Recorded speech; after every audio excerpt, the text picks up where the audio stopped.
বাবা সাহেব আম্বেদকরকে জড়িয়ে অমিত শাহের বিতর্কিত মন্তব্য নিয়ে মুখ খুললেন তৃণমূল সুপ্রিমো মমতা বন্দ্যোপাধ্যায়। বাংলার মুখ্যমন্ত্রী বিজেপিকে বিধে বলছেন, ওদের মুখোশ খুলে গেল। 240টি আসন পেয়ে এভাবে আম্বেদকরকে অসম্মান করছে। 400 আসন পেলে হয়তো বাবা সাহেবের সব অবদান ভুলে নতুন ইতিহাস লিখত।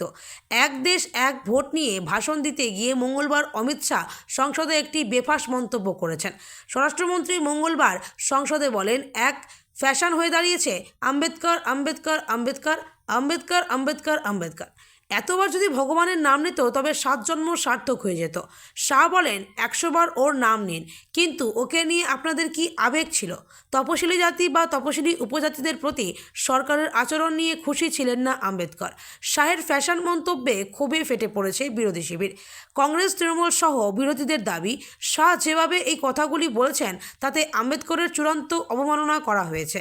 খোদ তৃণমূল নেত্রী মমতা বন্দ্যোপাধ্যায় সোশ্যাল মিডিয়ায় বলছেন, সংসদে যখন সংবিধানের 75 বছর উদযাপন হচ্ছে তখন অমিত শাহ অপমানজনক মন্তব্য করে আম্বেদকরের ভাবমূর্তি নষ্টের পথ বেছে নিলেন, সেটাও গণতন্ত্রের মন্দির সংসদে দাঁড়িয়ে। বাংলার মুখ্যমন্ত্রীর বক্তব্য, এতেই ওদের বর্ণবিদ্বেষী দলিত বিরোধী মানসিকতা স্পষ্ট বোঝা যায়। 240টি আসন পাওয়ার পরই ওরা এমন আচরণ করছে। 400 আসনের স্বপ্ন তো সত্যি হয়ে গেলে হয়তো আম্বেদকরের সব অবদান ভুলে নতুন ইতিহাস লিখে দিত।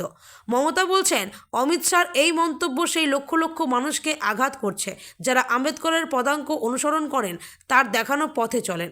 কিন্তু যে দলটা বিভেদ এবং ঘৃণায় বিশ্বাস করে সেই দলের থেকে এর চেয়ে বেশি কিছু আশাও করা যায় না। এদিন সকাল থেকেই সংসদে আম্বেদকর নিয়ে শাহী মন্তব্যের রেস দেখা গিয়েছে। সংসদের ভিতর ও বাইরে বিরোধীরা বিক্ষোভ দেখিয়েছেন। তৃণমূল সাংসদরাও শাহের বিরুদ্ধে স্লোগান তুলে ওয়াকআউট করেছেন। সূত্রের খবর, শাহের বিরুদ্ধে স্বাধিকার ভঙ্গের নোটিশ দিতে চলেছেন তৃণমূল সাংসদ ডেরেক ওব্রায়েন।